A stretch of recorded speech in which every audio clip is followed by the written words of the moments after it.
Hello everybody, how are you doing? This is John Idago and I'm an entrepreneur and I want to talk to you today. Especially kung ikaw ay Pilipino, I really want to talk to you because I have some very important things to say. And especially kung ikaw ay nakabilang dun sa sinasabi sa mga news, sa mga reports na more than 7.3 million of Filipinos have lost their job because of this pandemic. 7.3 million. This is not a joke.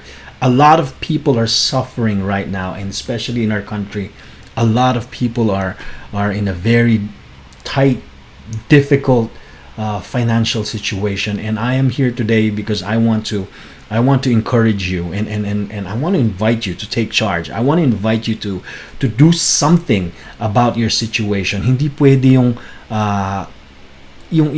hahayaan mo na lang na ganito ang sitwasyon. Talagang mahirap. Ito na lang. No. You can do something about it. And I believe in my heart that the way to financial freedom is entrepreneurship. You cannot earn your way to financial freedom. Even people who have big salaries, when they lost their job because of the pandemic, wala na. All of a sudden, it's gone. Because there is something crucial about financial literacy na kailangan nating maintindihan, na hindi yan nakukuha sa kung ganong kalaki ang sweldo mo. Nakukuha yan kung what do you do with the money that you have and what you earn. Ano ang ginagawa mo dyan? And the only way I believe in my heart to reach financial freedom is through entrepreneurship. Investing, have side businesses, have different income streams. Because nowadays, this coronavirus showed us and proved to us na hindi na pwede na iisa lang ang income stream mo. You need to have multiple income streams, and that's the only way to survive. After this coronavirus, ano pa ang susunod? We don't know, and there is a way to prepare for that eventuality, and there is a way to turn your situation around, and that's why I want to show you some very interesting things happening in the stock market. Very basic lang. This is a raw video that I want to show to you, and let me just pakita ko lang yung mga stocks, and I want the stocks themselves na kausapin ka, na sabihin sa iyo kung ano yung totoo, kung ano yung nami-miss mo, because you are not investing in the stock market and you're wasting your time, just wandering around and being passive pagdating sa iyong financial situation. So here it is. Let me show you the stocks na very interesting ngayong time of pandemic, no.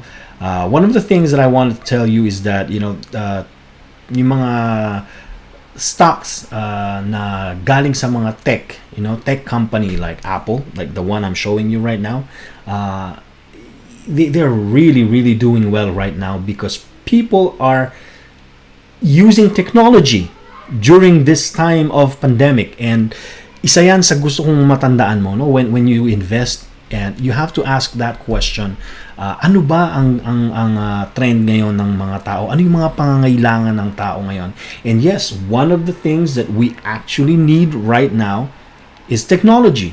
And that's one of the reasons, that's not the only reason, but isa yan sa mga dahilan kung bakit yung mga tech companies are doing so well in terms of stock market performance. So very interesting. So ngayon tingnan natin tong Apple, as you can see, during the time of yung nag-start na yung panic ng pandemic, and I want to pinpoint sa inyo na dito sa Belgium, nag-start yung panic na yan somewhere end of February and beginning of March. And again, hindi lang naman isang stock ang naapektuhan ng pandemic na to. It's the whole stock market. The world is affected by it. And so talagang bumaba. talagang bumaba siya. And here, even the giant Apple, had to accept na maapektuhan siya. So bumaba siya ng bumaba, especially yung pagdating ng March, talagang bumaba na siya. But then look at what happened yung I think end ng March, especially yung last quarter ng March, the stock started to go up again. And I don't know if you're following my videos and my online messages, but I kept on telling people this is the right time to invest. This is the time to invest, and I'm telling them eto na yung sale moment. I hope you listen to me and you actually bought some stocks during that time, because look what happened. Yung presyo niya bago mag-pandemic, nalagpasan pa niya ngayon. Nalagpasan pa niya. Nung bago mag-pandemic, it was around 328, somewhere like that. Pero ngayon 354 per share na siya. So if you were able to buy yung shares mo during the time of panic, when it actually reached 210, calculate mo na lang sa isip mo kung magkano ang kinita mo. It's amazing, and because the company is really strong, the fundamentals are untouched, because Apple is a solid company. They produce good products, and okay sila eh. So they actually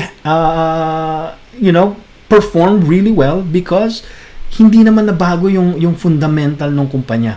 And so that's very, very, very, very, very important na gusto kong maintindihan ninyo, kasi when I was telling people to invest and this is the right time, I know a lot of people say yeah, iba na lang kausapin mo. But then look at what happened now. Huh? If you listen, look at what happened. And let's go ahead. Let's see, Netflix. People are actually, during the lockdown, they're stuck in the house. So what do? They just watch. Yan ang ginagawa ng maraming tao ngayon. Whether we like it or not, yan ang ginagawa ng karamihan. Nanonood sila. And so they use this streaming service from Netflix. And look at how they performed. Before the pandemic, ang presyo niya ay 390. Okay? But now, even after the panic, tingnan mo yung pinanggalingan niya, ha? 298, somewhere like that. Ang pinanggalingan niya. And now, it's 440. Okay? 440. So can you just imagine? I mean, look at this. Look at in a span of what? Not even 3 months. Grabe ang nilaki ng presyo ng Netflix. Now, I'm not saying you should buy Netflix. I'm not saying that. But I what I'm trying to tell you is merong mga opportunity. Merong mga opportunity na para kumita ka. But because we are actually battling two things, and I want to pause for a while and talk about those two things. But isa lang actually ang pinanggagalingan yan ng problema na to, na dalawang problema, and that is doubts. We have doubts. Now, anong klaseng doubts ba ang meron tayo sa ganitong mga sitwasyon? Number one, we doubt ourselves. We think, what?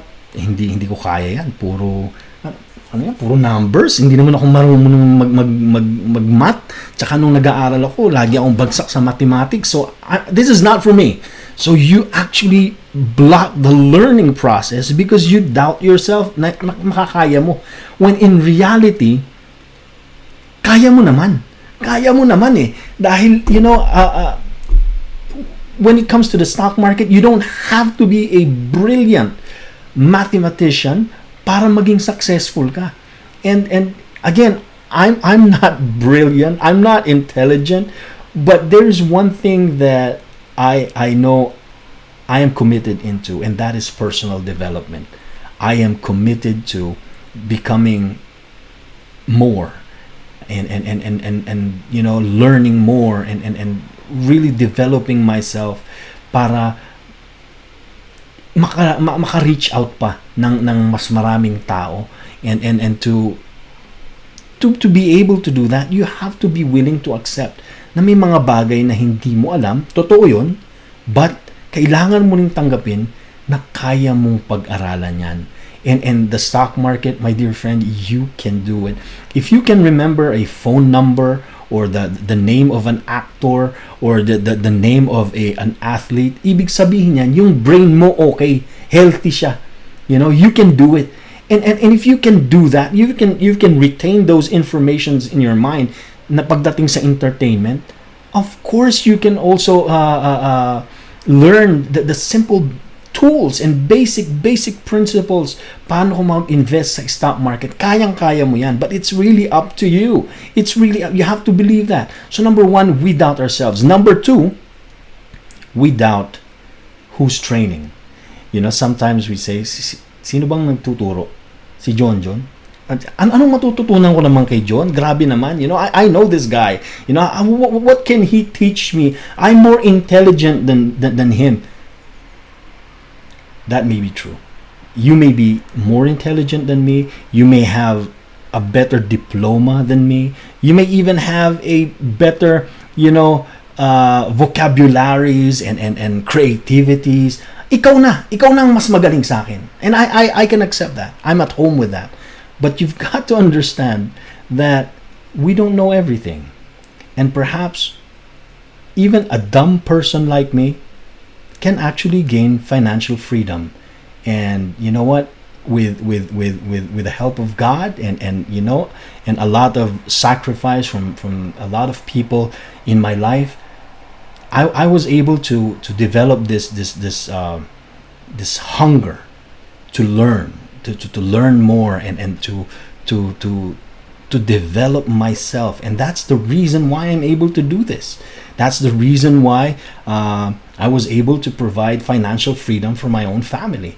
Dahil tinanggap ko na yes, may mga hindi ako alam, pero kaya kong pag-aralan.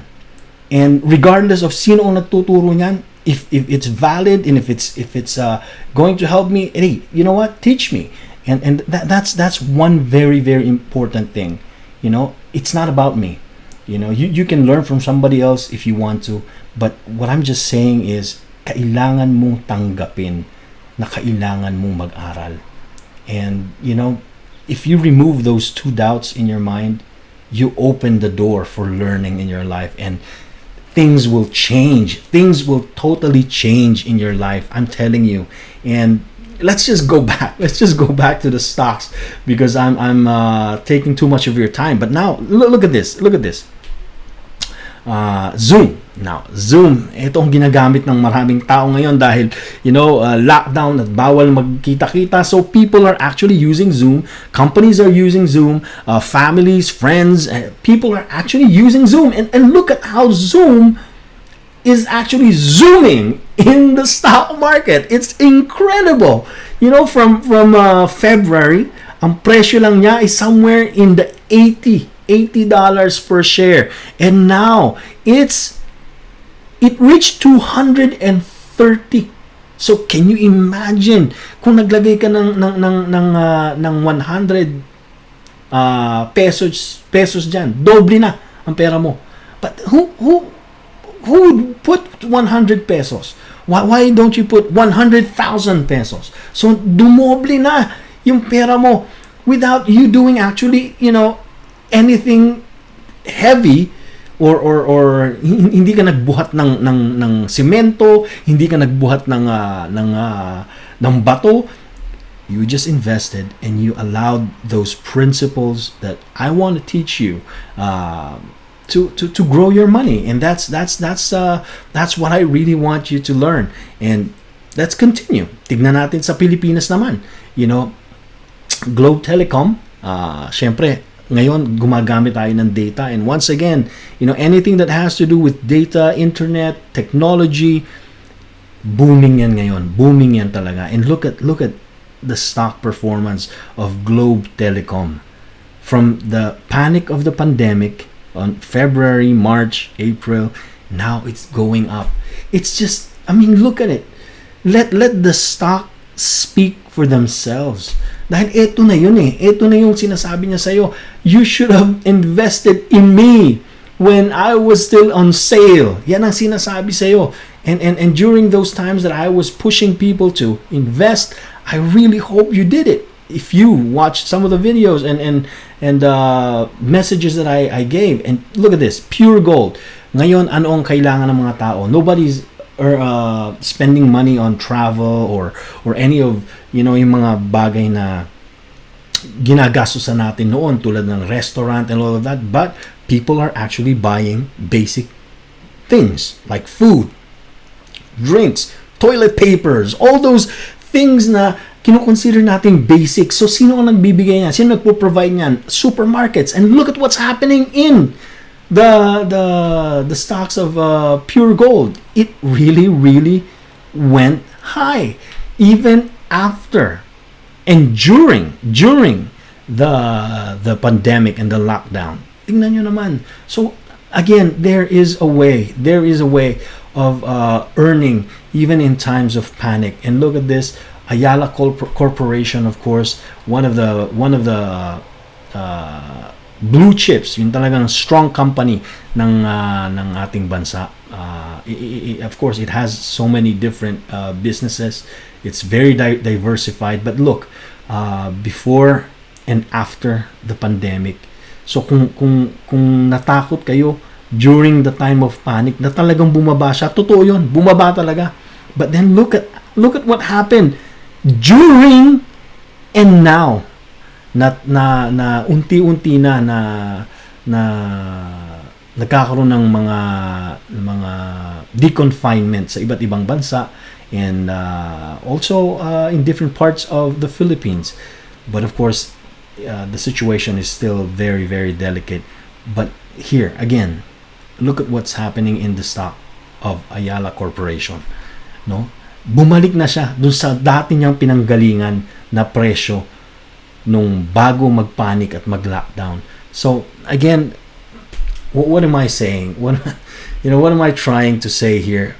I really encourage you to take charge of your life, take charge of your finance, because yung mga tao na nakakausap ko, kadalasan isa lang sinasabi nila, I hope I had the emergency fund. I lost my job and now everything has changed, everything is more difficult.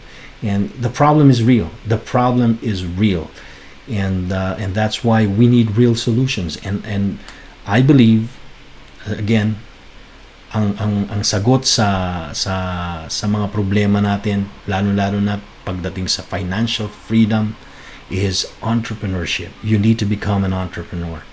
And how would you do that? It's really up to you. You need to find a way, but you can start by investing, and you can invest in the stock market. And that's why I want to invite you in one of our trainings, especially this coming weekends. Magkakaroon kami ng mga training on how to invest in the stock market long term, and all those very powerful tools that you can learn para mag-umpisa ka na ng pag-i-invest mo. And a lot of people are saying, so may bayad ba yan? Yes, may bayad. And one of the things that I want to say is that people who are not willing to pay do not pay attention. Totoo yan. Because if you think about it, in my experience, for example, I've been sharing this since the very beginning. When I started earning, talagang sobrang excited ako. I wanted to share to my friends, to my family, and I've been sharing this for free. I mean, for free. But you know what? Siguro sa 100 o sa 100% na kinausap ko, only one actually did something. And that's very sad because, well, the reality is we don't care about free information because it's something that we have in our mind. Kapag free, parang hindi natin siniseryoso.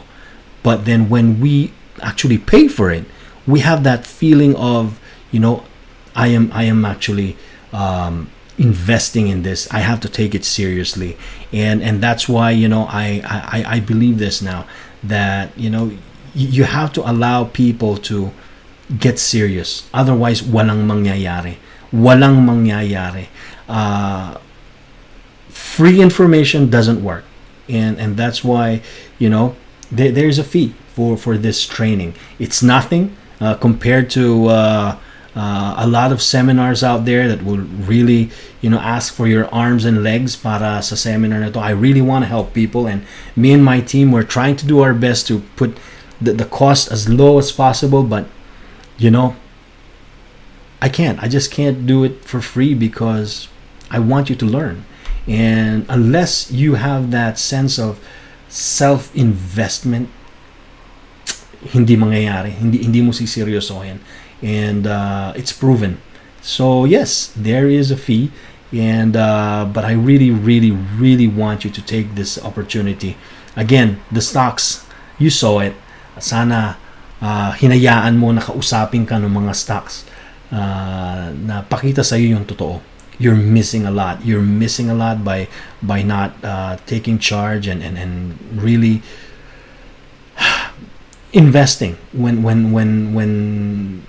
it is the right time to invest. Now it's not yet too late. You can still start, and again, there is no perfect timing than right now. So I really invite you to do it. Invest now.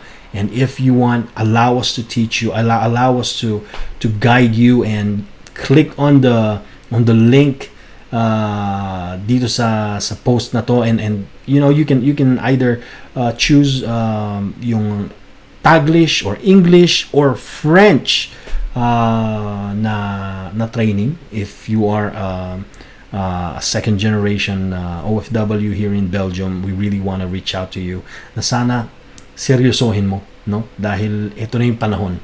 Huwag mong sayangin dahil once it's gone, sayang talaga. So there you have it. I've taken too much of your time now, but I just wanted to encourage you and really invite you to take charge of your life, because this is it. This is your moment. You are better than good. You are better than best. You are limitless.